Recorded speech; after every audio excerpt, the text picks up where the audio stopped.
नमस्कार विद्यार्थी मित्रांनो, मी श्रुती प्रमोदराव भोयर तुम्हा सर्वांचं स्वागत करते फिनिक्स अकॅडमी वर्धावरती। तर आपण मागच्या लेक्चरमध्ये आपलं अलंकार कंप्लीट केलं। अलंकाराचे सगळेच प्रकार आपण कव्हर केले आहे। 2 लेक्चरमध्ये झालं होतं आपलं अलंकार आणि ते आपलं अलंकार आता संपलेलं आहे। तर आज आपण काय घेणार आहोत, विरामचिन्ह। विरामचिन्ह म्हणजे काय, ठीक आहे। तर विरामचिन्हावरती प्रत्येक परीक्षाला एक ना एक मार्क्ससाठी प्रश्न येतो, विचारला जातो। सरळ सेवा असो, राज्यसेवा असो, कंबाईन असो, कुठल्याही याला एक तरी प्रश्न येतो विरामचिन्हावरती। तर तोही एक महत्त्वाचा टॉपिक आहे, तोही आपण आता आजच्या लेक्चरमध्ये कव्हर करून घेऊया। तर बघा, विरामचिन्ह, ठीक आहे। तर विरामचिन्ह म्हणजे काय, आधी आपल्याला व्याख्या पाहावी लागेल। मी लिहिते बोर्डवरती, बघा व्याख्या।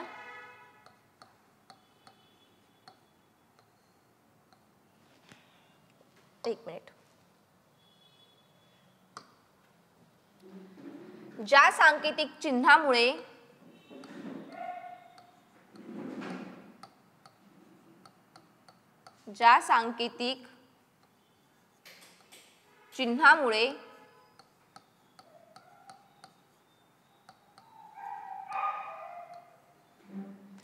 वाचताना वाक्यातील विराम किंवा अर्थ समजतो,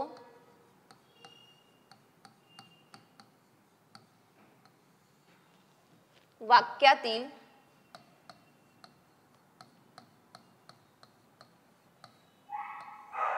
अर्थ किंवा विराम समजतो,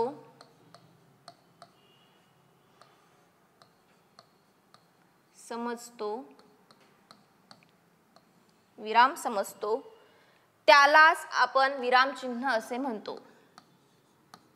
त्यास आपण विरामचिन्ह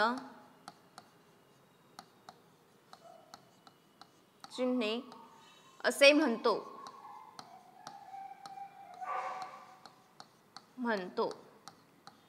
ठीक आहे। त्यानंतर बघा, दुसऱ्या भाषेमध्ये जर सांगायचं झालं तर वाचत असताना अर्थ लक्षात घेऊन, बघा वाचत असताना अर्थ लक्षात घेऊन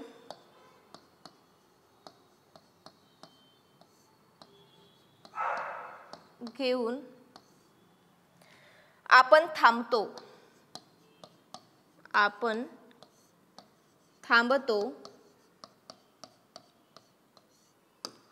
या थांबण्यालाच विराम असे म्हणतात। या थांबण्याला विराम घेणे असे म्हणतात।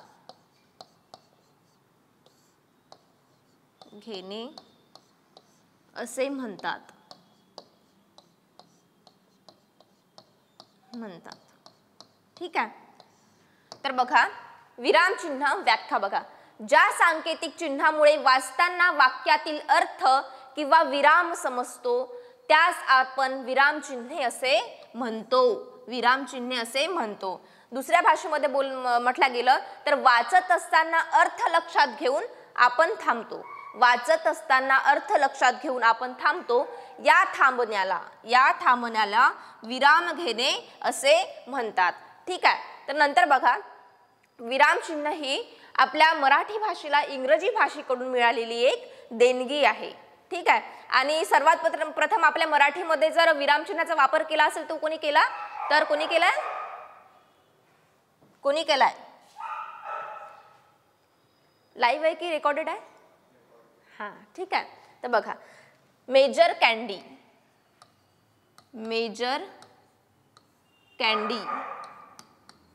एक मिनिट, मेजर कॅन्डी, ठीक आहे, यांनी काय केलं, सर्वप्रथम मराठीमध्ये विरामचिन्हाचा वापर केला। यांनी सर्वप्रथम मराठीमध्ये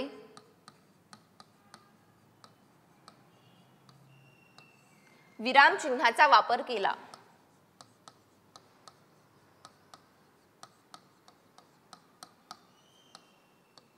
वापर केला। केला. ठीक आहे. दुसरा पॉइंट आपण लिहू, विरामचिन्ह ही इंग्रजी भाषेकडून मराठी भाषेला मिळालेली देणगी आहे. विरामचिन्हे ही इंग्रजी भाषेकडून, एक मिनिट, इंग्रजी भाषेकडून मराठी भाषेला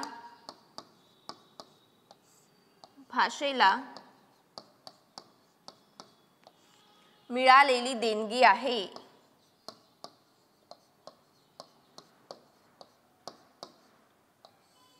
देणगी आहे.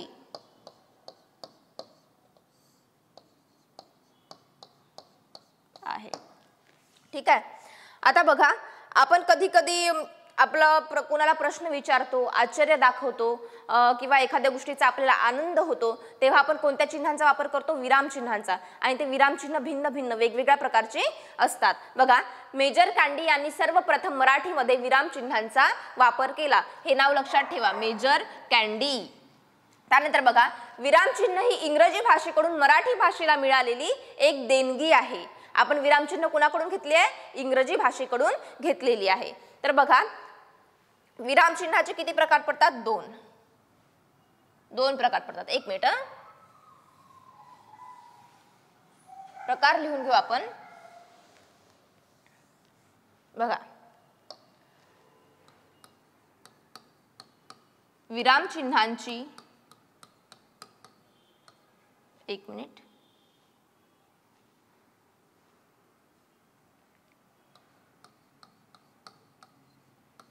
विरामचिन्हाचे प्रकार कोणते कोणते आहे? विरामचिन्हाचे प्रकार आहे, एक विराम दर्शवणारा आणि दुसरा अर्थबोध करणारी. विराम दर्शवणारा आणि अर्थबोध करणारी. पहिले विराम दर्शवणारी.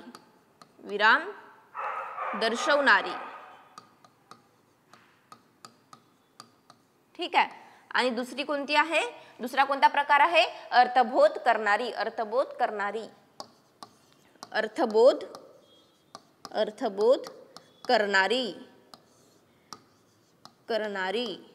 ठीक आहे. विराम चिन्हाचे हे दोन प्रकार आहे, एक विराम दर्शवणारी आणि एक अर्थबोध करणारी. आता विराम दर्शवणारी मध्ये कोणती येईल? पूर्णविराम येईल. पूर्णविराम,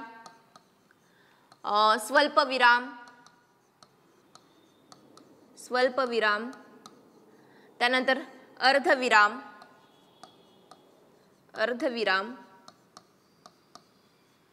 ठीक आहे, इत्यादी. अपूर्ण विराम पण येईल. त्यानंतर बघा, अर्थबोध करणारी मध्ये कोणता येईल? प्रश्नार्थक येईल, उद्गारवाचक येईल, अवतरण चिन्ह येईल. अवतरण चिन्हामध्ये एकेरी अवतरण चिन्ह, दुहेरी अवतरण चिन्ह, त्यानंतर विकल्पबोधक चिन्ह असते. तर हे सगळे अर्थबोध करणारी मध्ये येतात. ठीक आहे. प्रश्नार्थक चिन्ह, ठीक आहे, चिन्ह. त्यानंतर आहे उद्गार चिन्ह, एक मिनिट, उद्गार चिन्ह, त्यानंतर अवतरण चिन्हे, एकेरी पण आला आणि दुहेरी पण आलं. त्यानंतर येते विकल्प चिन्ह. ठीक आहे, विकल्प चिन्ह.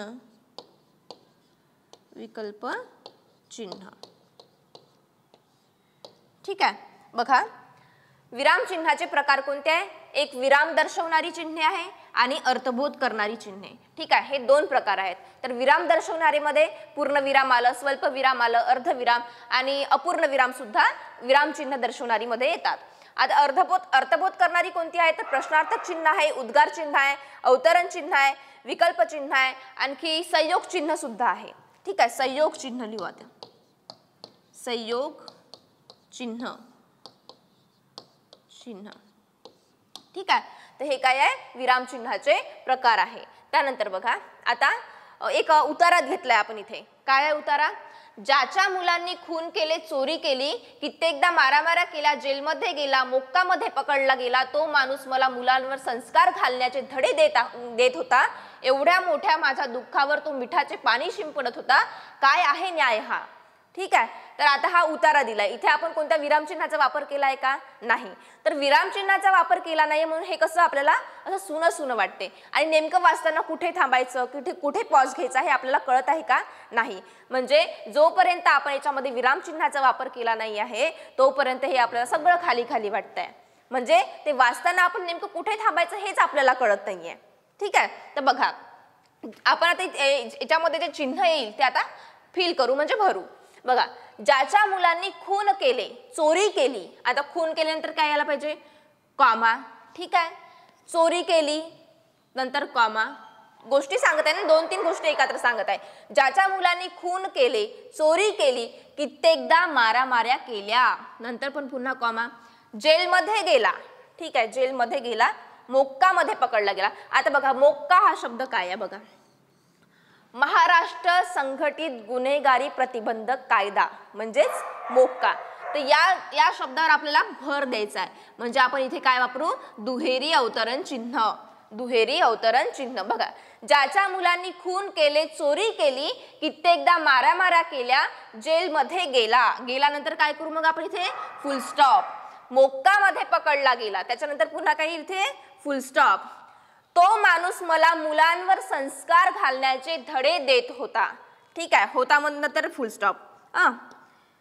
एवढ्या मोठ्या माझ्या दुःखावर तो मिठाचे पाणी शिंपडत होता. इथे वाक्य पूर्ण झालं म्हणून पूर्ण विराम.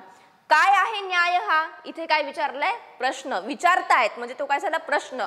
काय आहे न्याय हा म्हणजे इथे काय येईल? प्रश्नार्थक चिन्ह येईल. ठीक आहे. बघा, ज्याच्या मुलांनी खून केले, कॉमा म्हणजे स्वल्पविराम, चोरी केली, स्वल्पविराम, कित्येकदा मारामाऱ्या केला, स्वल्पविराम, जेलमध्ये गेला, पूर्णविराम, त्यानंतर मोक्कामध्ये पकडला गेला. मोक्कावर इथे याच्यासाठी डबल इन्व्हर्टेड कॉमा दिला आहे म्हणजे दुहेरी अवतरण चिन्ह दिलं आहे कारण या शब्दावर इथे भर देण्यात आलाय. मोक्का, महाराष्ट्र संघटित गुन्हेगारी प्रतिबंधक कायदा, मोक्का. ठीक आहे. मध्ये पकडला गेल्यानंतर फुल स्टॉप, पूर्णविराम. तो माणूस मला मुलांवर संस्कार घालण्याचे धडे देत होता, पूर्णविराम. एवढ्या मोठ्या माझ्या दुःखावर तो मिठाचे पाणी शिंपडत होता, पूर्णविराम. काय आहे न्याय हा? नंतर काय आलं? प्रश्नार्थक चिन्ह आलं. म्हणजे आपण जेव्हा बोलतो किंवा वाचतो नेमकं आपल्याला बोलताना कुठे थांबायचं किंवा वाचताना कुठे थांबायचं, कुठे किती विराम घ्यायचा आहे हे आपल्याला विरामचिन्ह सांगतात. आता हे आपण चिन्ह इथे पूर्ण केले, फिल केलाय, त्याच्यामुळे आपल्याला हा जो पॅसेज आहे, हा उतार आहे, हा परिपूर्ण वाटतोय. ठीक आहे. त्यानंतर बघा, आता सगळ्यात पहिला आहे पूर्णविराम. ठीक आहे. विराम चिन्हामधला सगळ्यात पहिला आहे पूर्णविराम. तर पूर्णविरामचा वापर केव्हा केला जातो? वापर केव्हा केला जातो? बघा, जेव्हा विधान किंवा वाक्य पूर्ण होते. ठीक आहे. विधान किंवा वाक्य पूर्ण झाल्यास आपण पूर्णविरामचा वापर करतो. त्यानंतर दुसरं काय?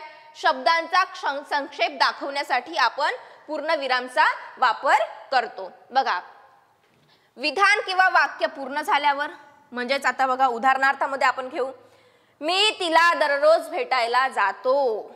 मी आता जेवण केले. ठीक आहे. वाक्य पूर्ण झालंय आपलं. त्याच्यानंतर आपण काय वापरतो? पूर्णविराम. वीरा शिंदे. ठीक आहे. एक मिनिट. मी तिला दररोज भेटायला जातो, पूर्णविराम आला आहे कारण की वाक्य पूर्ण झालंय.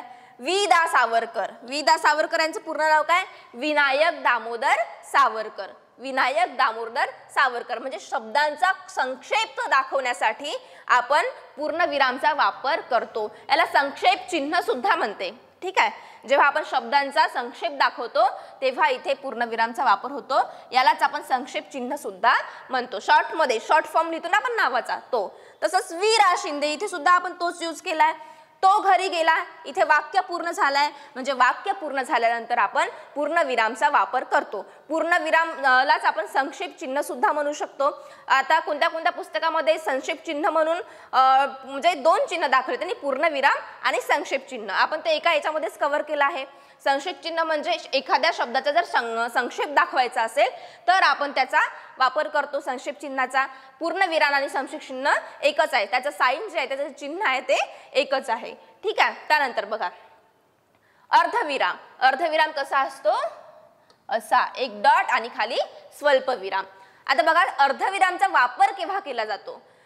जेव्हा दोन्ही छोटी वाक्ये उभयान्नवी अव्ययांनी जोडली असेल तर आपण अर्धविरामचा वापर करतो. दोन छोटी वाक्य किती असतात?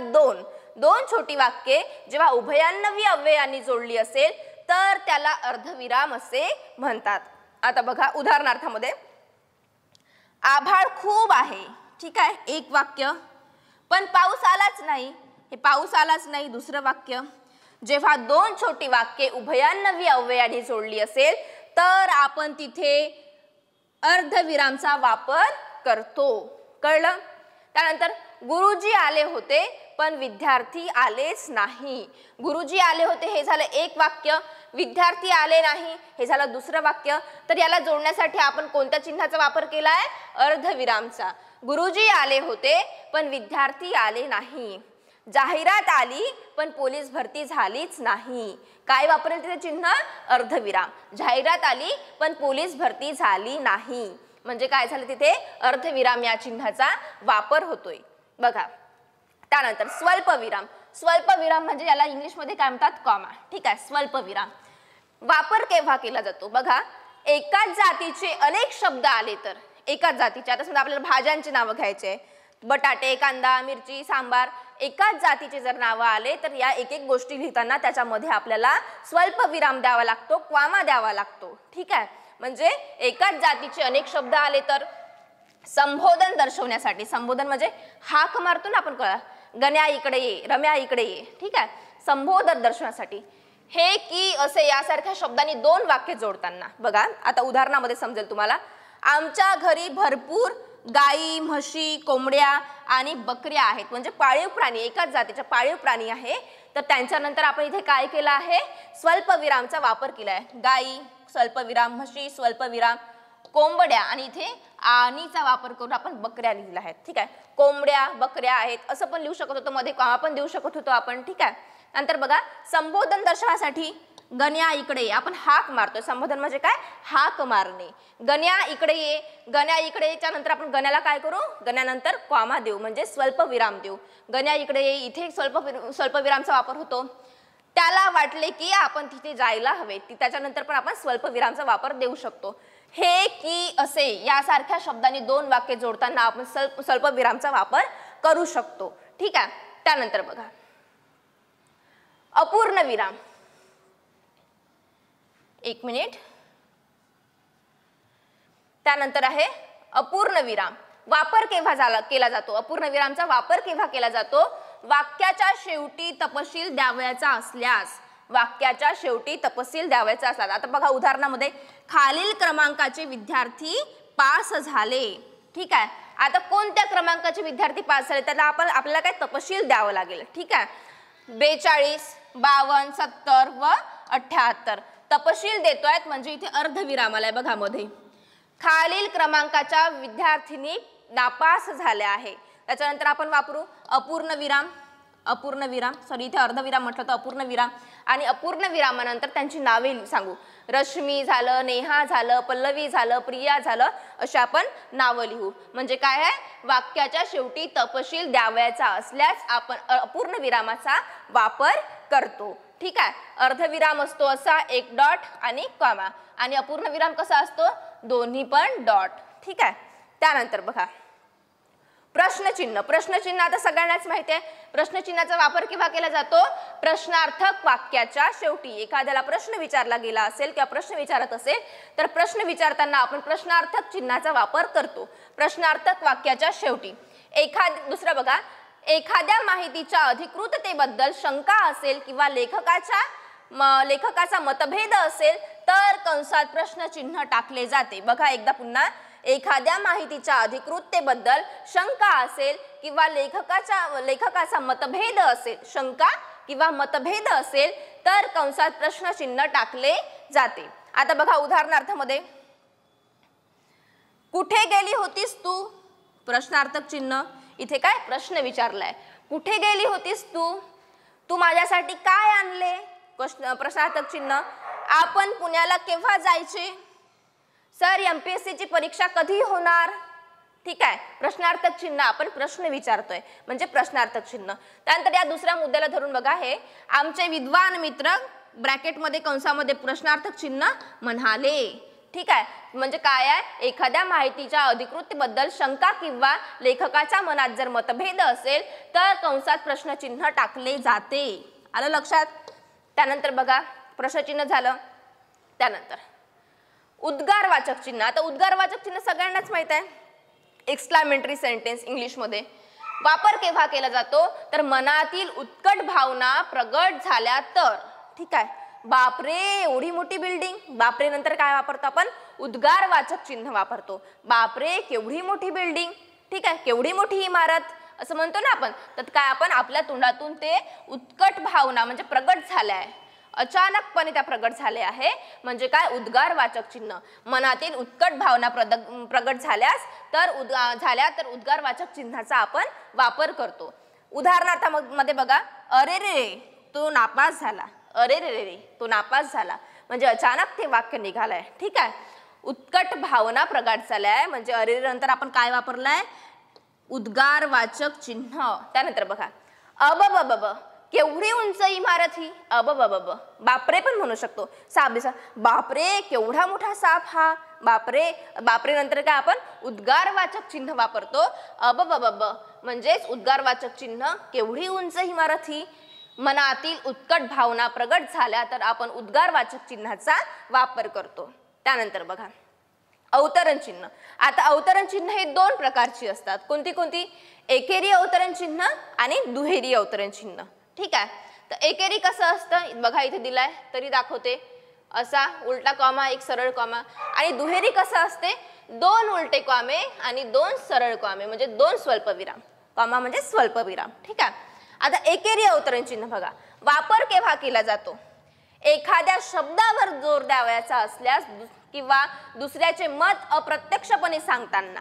म्हणजे बघा, एखाद्या शब्दावर जर आपल्याला बोलताना वाक्यामध्ये जोर द्यायचा असेल किंवा दुसऱ्याचे मत अप्रत्यक्षपणे सांगताना आपण एकेरी अवतरण चिन्हाचा वापर करतो.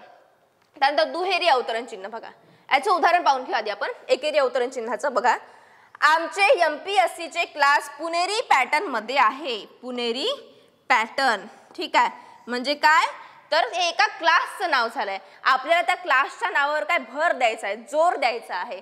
म्हणजे काय होईल, इथे पुणेरी पॅटर्न हे एकेरी अवतरण चिन्हामध्ये येईल. आमचे MPSC चे क्लास पुणेरी पॅटर्न मध्ये आहे.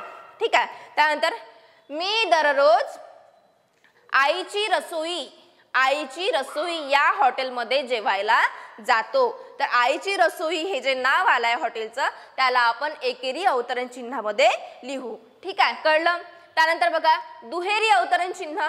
दुहेरी अवतरण चिन्ह काय वापर कधी केला जातो बघा, एखाद्याच्या तोंडातील वाक्य सांगायचे असल्यास. म्हणजे एखादा कोणीतरी आपल्याला काही बोलला, आपण जेव्हा लहान होतो तर आपण घरी सांगत जायचो, आई ते काका मला असे असे म्हणाले. तर त्यांच्या तोंडातून जे वाक्य बाहेर पडलं होतं ते आपण जशास तसं आईला सांगायचो की त्यांनी असं असं म्हटलंय. ठीक आहे, तर बघा एखाद्याच्या तोंडातील वाक्य सांगायचे असल्यास, उदाहरणार्थ गुरुजी म्हणाले की स्वल्पविराम. आता गुरुजी काय म्हणाले, तर गुरुजीच्या तोंडातलं वाक्य आपल्याला जसास तसं तिथे लिहायचं आहे म्हणजे ते दुहेरी अवतरण चिन्हामध्ये येईल.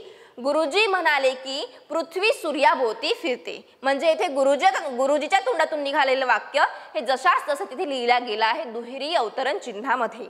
ठीक आहे, म्हणजे दुहेरी अवतरण चिन्हाचा वापर असा केला जाईल. त्यानंतर बघू संयोग चिन्ह. आता संयोग चिन्ह म्हणजे काय तर वापर केव्हा केला जातो बघा, दोन शब्द जोडताना संयोग चिन्हाचा वापर केला जातो.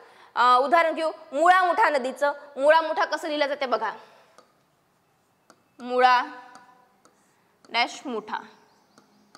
ठीक आहे, मुळा मुठा लिहिताना आपण हे जे इथे चिन्ह वापरतो ते चिन्ह कोणतं आहे, संयोग चिन्ह आहे. संयोग चिन्ह दोन शब्द जोडताना किंवा ओळीच्या शेवटी शब्द अपुरा राहिल्यास. आता बघा आपण एका पेजवरती लिहत असतो. ठीक आहे, पेजवरती लिहिल्यानंतर एखादा शब्द जर आपल्याला मावत नसेल, शेवटी जर मावत नसेल लाईनमध्ये, तर तिथे आपण अशी डॅश देतो, आडवी रेष देतो आणि तो उरलेला शब्द खाली लिहितो. ठीक आहे, मी गावाला जात होती पण मला बस मिळाली नाही.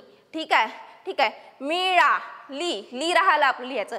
मिळा झालं, त्याच्यानंतर तो शब्द अपुरा राहिलाय आपलं, तर डॅश करून आपण लिहितो, मिळाली नाही. ठीक आहे. शब्द ओळीच्या शेवटी शब्द अपुरा राहिल्यास आपण संयोग चिन्हाचा वापर करतो किंवा दोन शब्द जोडताना आपण संयोग चिन्हाचा वापर करतो. एक्झाम्पल दिलं मुळा मुठा नदीचं. ठीक आहे. मुळा मुठा लिहिताना मधात डॅश द्यावी लागते, म्हणजेच संयोग चिन्ह द्यावे लागते. आता बघा उदाहरणार्थामध्ये प्रेमविवाह, दोन शब्द जोडताना आपण मध्ये संयोग चिन्ह देतो. प्रेमविवाह इथे संयोग चिन्हाचा वापर केला आहे. त्यानंतर दुसरं उदाहरण पहा. आज शाळेच्या पटांगणावर मला 10 रुपये सापडले. साप, इथे लाईन कंप्लीट झाली. इथे आपल्याला जागा नाही आहे लिहायला. ठीक आहे. जर लिहायला जागा नसेल, शब्द अपुरा राहिला असेल, तर खालच्या ओळीमध्ये आपण तो शब्द पूर्ण करतो. पण शब्द पूर्ण करताना जो शब्द इथे लिहिला आहे त्याच्यानंतर आपण संयोग चिन्हाचा वापर करतो आणि संयोग चिन्हाचा वापर केल्यानंतरच उरलेला शब्द हा खालच्या ओळीमध्ये लिहितो. म्हणजे काय, ओळीच्या शेवटी शब्द अपुरा राहिल्यास आपण संयोग चिन्हाचा वापर करतो. आज शाळेच्या पटांगणावर मला 10 रुपये सापडले. ठीक आहे. सापडले इथे दिलाय पूर्ण कंसामध्ये, सापडले, तर इथे आपण संयोग चिन्हाचा वापर केलाय. त्यानंतर बघा अपसरण चिन्ह. ठीक आहे. अपसरण चिन्ह म्हणजे काय, तर स्पष्टीकरण चिन्ह म्हणतो आपण. आता संयोग चिन्ह आणि अपसरण चिन्ह मध्ये कोणी कोणी कन्फ्यूज होते, पण संयोग चिन्ह हे छोटं असते. तिथे पण आदल्या याच्यामध्ये संयोग चिन्ह एवढंच झालं होतं, पण संयोग चिन्ह हे छोटं असते, पण अपसरण चिन्ह हे थोडं मोठं असते. ठीक आहे. अपसरण चिन्ह थोडं मोठं असते. आता बघा अपसरण चिन्हाचा वापर केव्हा केला जातो, तर एखाद्या गोष्टीचे स्पष्टीकरण द्यायचे असल्यास आपण संयोग चिन्हाचा वापर करतो. स्पष्टीकरण, एक्सप्लेनेशन जर द्यायचं असेल तर संयोग चिन्ह आपलं अपसरण चिन्हाचा आपण वापर करतो. बोलताना विचार मालिका तुटल्यास, बोलता बोलता जर आपली विचार मालिका तुटली असेल तर आपण अपसरण चिन्हाचा वापर करतो. त्यानंतर बघा उदाहरणामध्ये बघा, मी तिथे गेलो पण. ठीक आहे. आता त्याच्यानंतर आपल्याला स्पष्टीकरण द्यायचं आहे. मी तिथे गेलो पण नक्की काय काय झालं तिथे, त्या काकू आल्या नव्हत्या, त्या काकूची कामं व्हायची होती, तर आपण त्याच्यानंतर आपण स्पष्टीकरण देऊन राहिलोय. ठीक आहे. एक्सप्लेनेशन देऊन राहिलोय, त्या वाक्याचं आपण एक्सप्लेनेशन देऊन राहिलो आहे, म्हणून इथे काय आलंय, अपसरण चिन्ह आलेलं आहे. मी तिथे गेलो पण नक्की काय झालं, स्पष्टीकरण देत आहोत. म्हणजे एखाद्या गोष्टीचे स्पष्टीकरण द्यायचे असल्यास अपसरण चिन्हाचा वापर केला जातो. त्यानंतर बघा तो मुलगा. ठीक आहे. बोलताना विचार मालिका तुटल्यास, जर बोलताना विचार मालिका तुटली असेल तर आपण अपसरण चिन्हाचा वापर करतो. तो मुलगा ज्याने बक्षीस मिळवले, त्यानंतर पुन्हा अपसरण चिन्ह, आपल्या शाळेत आहे. तो मुलगा ज्याने बक्षीस मिळवले आपल्या शाळेत आहे. तो मुलगा ज्याने बक्षीस मिळवले तो आपल्या शाळेत आहे. तो आपल्या शाळेत आहे. बोलताना विचार मालिका तुटल्यास आपण अपसरण चिन्हाचा वापर करतो. त्यानंतर बघा उत्तर, वरती प्रश्न दिलेला असते आणि आपण खाली उत्तर लिहितो. उत्तर लिहिल्यानंतर आपण खाली मध्ये डॅश देतो, उत्तरच्या नंतर डॅश देतो, म्हणजे ते कोणतं झालं, अपसरण चिन्ह झालं. त्यानंतर प्रयोग क्रमांक. आता बघा प्रॅक्टिकल करावे लागायचे आपल्याला, प्रयोग करायचो आपण, तर त्याच्यानंतर आपण लिहायचो प्रयोग क्रमांक, डॉट देऊन डॅश देऊन पुन्हा क्रमांक लिहायचो. म्हणजे इथे सुद्धा अपसरण चिन्हाचा वापर केलेला आहे. त्यानंतर बघा विकल्प म्हणजे दोन सारख्या गोष्टी दाखवायच्या असेल तर आपण विकल्प बोधक चिन्हाचा वापर करतो. विकल्प कसा असतो असं. ठीक आहे. विकल्प बघा उदाहरणार्थामध्ये बघा उद्देश आणि कर्ता. आता बघा कर्तालाच आपण उद्देश म्हणतो, उद्देशलाच आपण कर्ता म्हणतो, तर दोन्ही एकच आहे, पण त्याला विकल्प म्हणून हा शब्द उद्देशला आपण कर्ता लिहिलाय, विकल्प म्हणून लिहिलाय, म्हणून त्या दोघांच्या मध्ये विकल्प बोधक चिन्ह येईल. बघा दुसरा आहे विधेय आणि क्रियापद. विधेय आणि क्रियापद सुद्धा एक आहे. विधेयकालाच क्रियापद म्हणतात, क्रियापदालाच विधेयक म्हणतात, म्हणून त्यांच्यामध्ये विकल्प चिन्ह आलेलं आहे, कारण हे दोन्ही एकच आहे, दोन सारख्या गोष्टी दाखविण्यासाठी. विद्यार्थ्याने आई वडिलांना ही माहिती देणे महत्त्वाचे आहे. आई वडिलांनंतर आई किंवा वडील, आई म्हणजे कोणालाही एकाला सांगतात, आई किंवा वडील, म्हणजेच आई वडिलांना किंवा पालक असं लिहू शकतो आपण, पालक किंवा वडिलांना. इथे सुद्धा म्हणजे तुम्ही पालकापैकी एक तर वडिलांनाही बोलू शकता किंवा आईलाही बोलू शकता. ठीक आहे. पालक म्हटलंय तिथे, म्हणजे इथे काय विकल्प चिन्हाचा वापर केला जाईल. कळलं. त्यानंतर बघा गोल कंस. ठीक आहे. गोल कंस आपण कधी वापरतो, एखादी गोष्ट मुख्य मुद्द्यात घालायची असेल पण सांगणे आवश्यक असेल तेव्हा गोल कंसात इथे नसेल आहे हा, एक मिनिट. एखादी गोष्ट मुख्य मुद्द्यात घालायची नसेल पण सांगणे आवश्यक असेल तेव्हा गोल कंसात ती माहिती टाकली जाते. म्हणजे आपल्याला मुख्य मुद्द्यामध्ये ती घालायची नाहीये पण ती गोष्ट सांगणे आवश्यक आहे. ठीक आहे. म्हणजे काय, उदाहरणार्थामध्ये घेऊ. काही विद्यार्थ्यांनी पैसे देण्यास नकार दिल्याने म्हणजेच परिस्थिती गरीब असल्या कारणाने कंसामध्ये ही आपल्याला सांगणं महत्वाचं होतं पण म्हणून आपण मुख्य मुद्द्यात सांगितलं नाही पण आपण आपल्याला ते सांगणं आवश्यक असल्यामुळे आपण ते गोल कंसामध्ये लिहिलं. काही विद्यार्थ्यांनी पैसे देण्यास नकार दिल्याने म्हणजेच परिस्थिती गरीब असल्या कारणाने ते अभ्यासिका लावू शकले नाही. ठीक आहे. सांगणं महत्वाचं होतं पण मुख्य मुद्द्यात टाकायचं नव्हतं म्हणून आपण ते गोल कंसात लिहिलं आहे. ठीक आहे. परिस्थिती गरीब असल्या कारणाने म्हणजे आपण इथे गोल कंसाचा वापर केलेला आहे. त्यानंतर बघा लोपचिन्ह. आता लोपचिन्ह कशाला म्हणतात, वापर केव्हा केला जातो, एखादा मुद्दा अपूर्ण असताना मध्येच तोडायचा असेल तर. ठीक आहे. एखादा मुद्दा अपूर्ण असताना मध्येच तोडायचा असेल तर लोपचिन्हाचा वापर करतात. बघा एखादा मुद्दा आपल्याला मध्येच तोडायचा असेल. ठीक आहे. एखाद्या मुलं बघा बोलता बोलता एखादी शिवी टाकतात, मध्ये शिवी देतात. एखादं वाक्य बोलताना किंवा मित्राशी बोलताना एखादी शिवी बोलतात तर ती शिवी जर आपल्याला टाकायची नसेल तर आपण डॉट डॉट डॉट डॉट असं करतो. ठीक आहे. साधारण सगळ्यांना समजण्यासारखं उदाहरण आहे. आयुष्य dot dot dot dot dot. ठीक आहे. म्हणजे काय, लोपचिन्ह आहे. आयुष्य एक सुंदर कलाकृती, लोपचिन्ह. आज विचार करताना जाणवलं, पुन्हा लोपचिन्ह. ठीक आहे. आयुष्य एक सुंदर कलाकृती, आज विचार करताना जाणवतं. म्हणजे बघा एखादा मुद्दा अपूर्ण असताना मध्येच तोडायचं असेल तर आपण लोपचिन्हाचा वापर करतो. बघा मला पाहिजे होते पण नंतर सुद्धा आपण इथे लोपचिन्हाचा वापर केलाय. त्याच्यानंतर आपण काहीतरी बोलणार आहोत. ठीक आहे. म्हणजे मुद्दा अपूर्ण असताना मध्येच तोडायचं असेल तर आपण लोपचिन्हाचा वापर करतो. त्यानंतर बघा एकेरी दंड आणि दुहेरी दंड. एकेरी दंड कसा असतो, सिंगल लाईन, सिंगल उभी लाईन. आणि दुहेरी दंड कसा असतो, दोन उभ्या लाईन, दोन उभ्या लाईनी.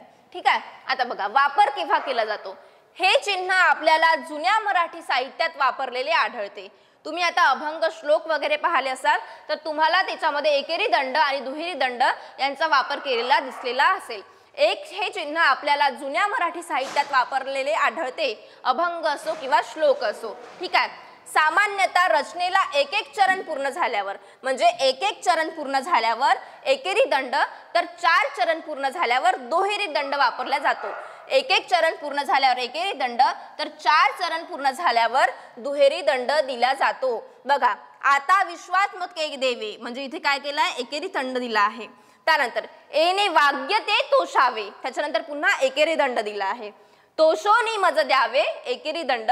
पसायदान आहे, पसायदान म्हणजे चौथ्या लाईनला आपण दुहेरी दंड घेतलाय, चौथ्या लाईनला दुहेरी दंड घेतलाय. कळलं. अभंग असो श्लोक असो अशांना आपण एकेरी दंड आणि दुहेरी दंडाचा वापर करतो. तर बघा आज आपण एवढे पूर्ण विरामचिन्ह कंप्लीट केले आहे. विरामचिन्ह आता इथे संपलेलं आहे. का, कुठे वापरायचे, वापर कधी केला जातो उदाहरणासहित आपण हे कंप्लीट केलं आहे. विरामचिन्ह आज आपण इथे कंप्लीट केलं आणि दुसऱ्या लेक्चरमध्ये आपण दुसरा टॉपिक कंप्लीट करूया. उद्या लेक्चर होणार नाही, परवा लेक्चर होणार आहे. परवा संडे आहे, परवाची सुट्टी आहे तर परवा लेक्चर होणार नाही आणि सोमवारी आपण आता डायरेक्ट लेक्चर घेऊ. ठीक आहे.